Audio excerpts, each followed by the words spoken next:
Meus amados e queridos irmãos, mais uma vez venho até vocês para poder trazer uma porção da palavra de Deus, palavra que Deus colocou no meu coração para o coração de vocês. E eu quero lhes convidar a abrir a palavra de Deus no livro de Lucas, Evangelho segundo narra Lucas, capítulo 7, vou ler de 1 a 10 e vamos pensar um pouco em algumas premissas à luz desse texto, a partir do seguinte tema: lidando com os problemas da vida. Assim diz a palavra de Deus. Tendo Jesus concluído todas as suas palavras dirigidas ao povo, entrou em Cafarnaum. E o servo de um centurião, a quem este muito estimava, estava doente, quase à morte. Tendo ouvido falar a respeito de Jesus, enviou-lhe alguns anciãos dos judeus, pedindo-lhe que viesse curar o seu servo. Estes, chegando-se a Jesus com instância, lhe suplicaram, dizendo: ele é digno de que ele faças isto, porque é amigo do nosso povo e ele mesmo nos edificou a sinagoga. Então Jesus foi com eles, e já perto da casa o centurião enviou-lhe amigos para lhe dizer: Senhor, não te incomodes, porque não sou digno de que entres em minha casa. Por isso eu mesmo não me julguei digno de ter contigo. Porém, manda uma palavra e o meu servo será curado. Porque também eu sou homem sujeito à autoridade, tenho soldados às minhas ordens, e digo a este vai e ele vai, ao outro vem e ele vem, e ao meu servo faz isso e ele o faz. Ouvindo essas palavras, admirou-se Jesus dele, e voltando-se para o povo que o acompanhava, disse: afirmo-vos que nem mesmo em Israel achei tamanha fé. E voltando para casa, os que foram enviados encontraram curado o servo. Eu quero pensar, à luz desse texto aqui, sobre como lidar com os problemas da vida. Lidando com os problemas da vida. O personagem central deste encontro com Jesus é um homem cujo nome desconhecemos e do qual sabemos apenas qual era a sua profissão. Era oficial romano, comandante de 100 soldados. Tanto é que ele não era judeu, embora tinha ajudado na edificação da sinagoga, certamente era um homem temente a Deus, mas era cidadão romano, porque ele era oficial romano. E neste caso, ele vai a Jesus. É por isso que Jesus diz, e no final vamos mencionar isso, diz a ele: nem mesmo em Israel encontrei tamanha fé, porque o homem de fato manifestou fé na pessoa de Jesus. Embora não fosse judeu, o sentimento e a fé daquele homem chamou atenção, até mesmo da pessoa de Jesus Cristo. Meus amados, a palavra problema quer dizer obstáculo, ou seja, algo a vencer, alguma situação que nós precisamos resolver, que nós temos de trabalhar, que nós temos de vencê-las. É importante saber que Jesus se preocupa com os nossos problemas, os meus e os seus. Nos ajuda a suportá-los e nos ajuda também, quando na dependência dele, a resolver os nossos problemas. A cada problema vencido, sem dúvida alguma, aumenta a nossa confiança em Deus. Há vários tipos de problemas, é fato. Entretanto, alguns nós podemos evitar, como, por exemplo, amizades prejudiciais, que não traz valor, que não agrega valor às nossas vidas, cobiça, maledicência, mentira e tantas outras coisas. Às vezes problemas causados por nós mesmos. Nós podemos, de fato, evitá-los. Outros problemas surgem devido às circunstâncias da vida, sobre os quais nós não temos controle, como, por exemplo, o desemprego, não temos controle sobre ele. A doença, não temos controle sobre ela, nós não pedimos para ela vir. A morte de um ente querido, filhos que se afastam da fé, crise financeira, crise de relacionamento conjugal, moradia, pandemia, etc. São coisas que fogem ao nosso controle e acontecem devido às circunstâncias da vida. Agora, meus amados desta hora, diante dos problemas, você pode ter duas atitudes. Uma delas é lamuriar-se, ficar angustiado, amargurado, depressivo, revoltado, muitas vezes até com Deus e com as pessoas. Você pode fazer isso. Essa é uma das atitudes das pessoas. Mas a melhor atitude é tão somente confiar em Jesus, convicto de que Ele o ajudará a resolver. A confiança no Senhor é fundamental para que Ele nos ajude a resolver os nossos problemas. Talvez você pode estar perguntando diante das suas lutas, diante das suas adversidades, ou diante dos problemas da vida, como Deus poderá ajudá-lo? Pois bem, a Bíblia pode responder.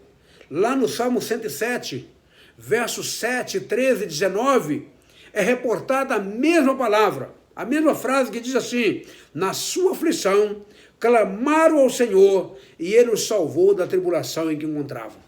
Este salmo é um salmo histórico que tratava das situações adversas do povo hebreu, e aí o salmista vai relatando e ele menciona continuamente, repetidamente: na sua aflição, clamaram ao Senhor e Ele os salvou da tribulação em que se encontravam. Então, na nossa aflição, nós podemos clamar ao Senhor e Ele pode nos salvar das nossas tribulações, das nossas adversidades. Agora, meus queridos, à luz do texto em que nós lemos aqui, para que Cristo o ajude a resolver os seus problemas, é necessário, em primeiro lugar, que você creia que Jesus pode resolver os seus maiores problemas. O maior problema daquele oficial naquela hora, ele não tinha problema financeiro, era um homem de boa posição social, ele não tinha outros problemas que ele precisava ser resolvido. Era que um homem, servo dele, mas mais do que servo, era amigo, era alguém que ele estimava, estava doente, e ele precisava ter aquele problema resolvido. E o versículo 3 diz assim: tendo ouvido falar a respeito de Jesus, enviou-lhe alguns anciãos dos judeus, pedindo que viesse curar o seu servo. Ele creu que Jesus era capaz de resolver aquele problema da vida dele. Então creia, meu amigo, que Jesus é capaz de resolver qualquer que seja o problema da sua vida. Qual é o seu maior problema hoje? Qual é a sua maior luta hoje? Qual é a maior adversidade da sua vida hoje? Jesus pode resolver. Só não é possível resolver o que não é real.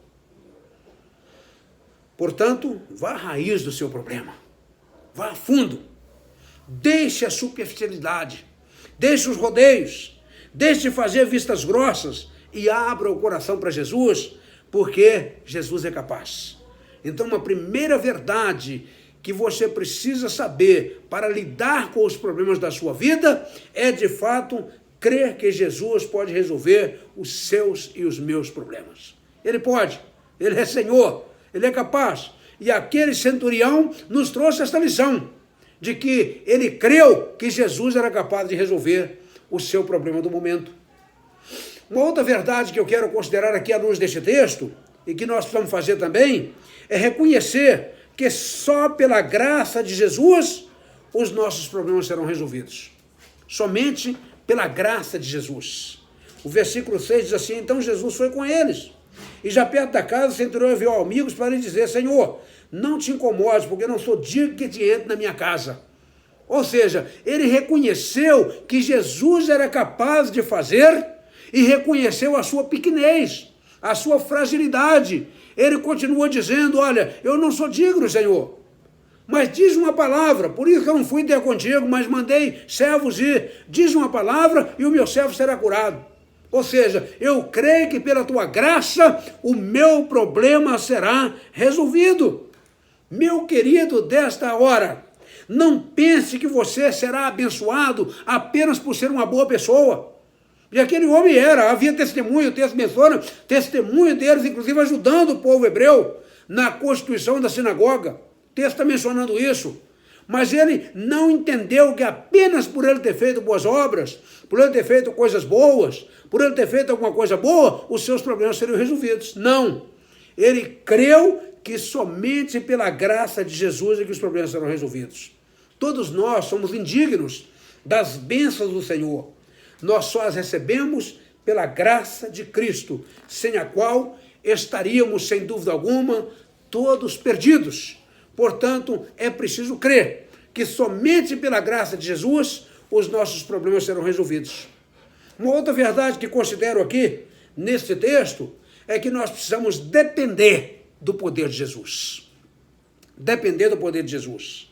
Verso 7 diz assim: por isso mesmo não julguei digno de ter contigo, porém manda uma palavra, meu repasto será curado. Ou seja, eu dependo do teu poder. Eu creio no teu poder. E eu dependo dele. Eu entendo que de mim mesmo eu não posso fazer nada.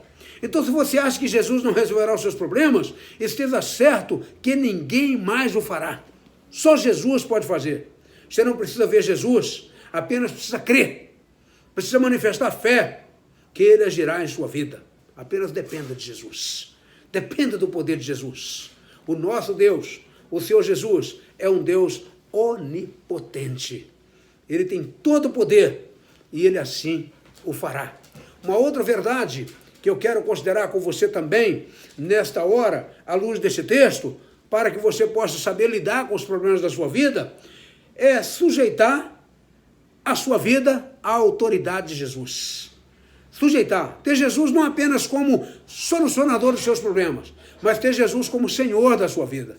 Não apenas como seu Salvador, mas também como seu Senhor. O versículo 8, o centurião faz uma menção sobre a situação da sua vida. Ele diz assim: eu também sou homem sujeito à autoridade, ou seja, tem pessoas superiores a mim. E tenho soldados às minhas ordens, ou seja, tenho pessoas inferiores que estão sob o meu jugo, sob o meu trabalho também. E digo, esse vai, ele vai, o outro vem, ele vem, e o meu servo faz isso, e ele o faz.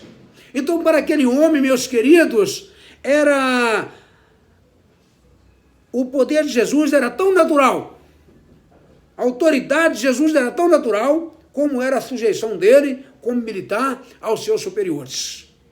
Assim como ele sujeitava aos seus superiores, assim como os seus também, abaixo dele, hierarquicamente, sujeitava a ele, para ele o poder ou a autoridade de Jesus tinha, na verdade, essa naturalidade. Há muitos que querem determinar ações para Jesus, dizer o que precisa ser feito, dar uma mãozinha, não é? Para Deus, como eu disse na reflexão anterior. Então, é preciso, na verdade, sujeitar a nossa vida à autoridade de Jesus. Senhor, tu és a autoridade suprema na minha vida. Portanto, tu dominas sobre minha vida. Tu cuidas de minha vida. E a gente precisa verdadeiramente fazer isso. Sujeitar a nossa vida à autoridade de Jesus. Quantas pessoas, às vezes, ficam falando besteira por aí? Dizendo assim: Senhor, eu determino que o Senhor faça isso.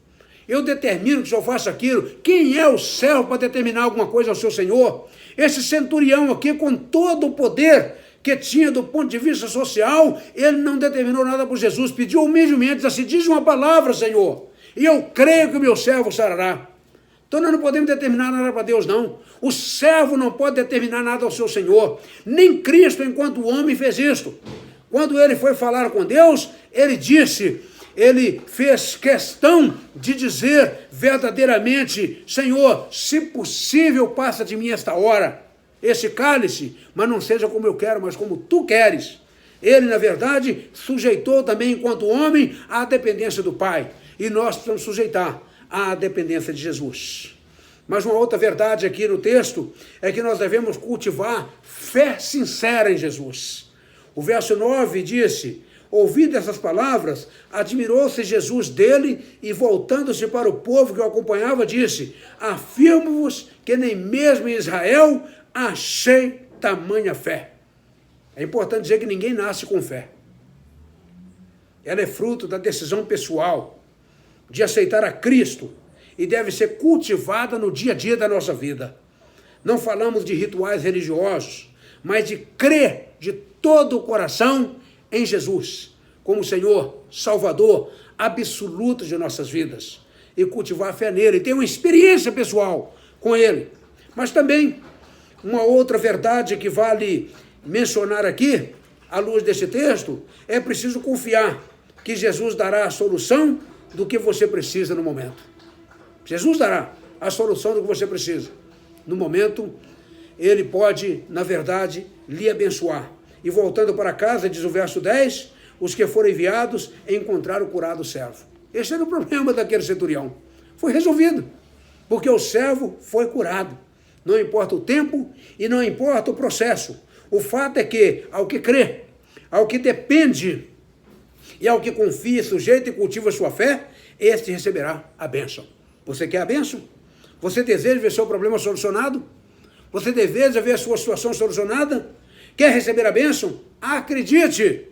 Jesus irá resolver seus problemas no tempo determinado por ele e de acordo com a vontade dele, a vontade de Deus. Você sabe qual é o seu maior problema ou qual é o meu problema na vida de alguém? Há tantos, mas a meu ver e à luz das Escrituras, o maior problema é não ter Jesus como Salvador e Senhor da sua vida. Se você ainda não tem Jesus como Salvador e Senhor de sua vida, você está enfrentando o maior problema desse mundo. E você precisa, na verdade, voltar-se para Jesus. Eu concluo esta reflexão, esta palavra, dizendo que os seus problemas têm solução. Os nossos problemas têm solução. Com Cristo, creia, Ele se importa com você. Por isso, eu lhe convido, reconheça a graça do Senhor Jesus sobre sua vida, dependa apenas do poder de Jesus e sujeite-se a Ele, cultive uma fé sincera e espere a solução de Deus e deixe Jesus mudar a sua vida hoje. Deixe que Ele o ajude a resolver os seus problemas. São aqui algumas dicas para que você possa lidar com os problemas de forma altruísta, crendo que Deus é o Senhor. E eu encerro citando um versículo que gosto muito, Salmo 37:5. Entrega o teu caminho ao Senhor, tuas lutas, tuas adversidades, teus problemas, tuas aflições. Confia nele e o mais Ele fará. Que Deus te abençoe.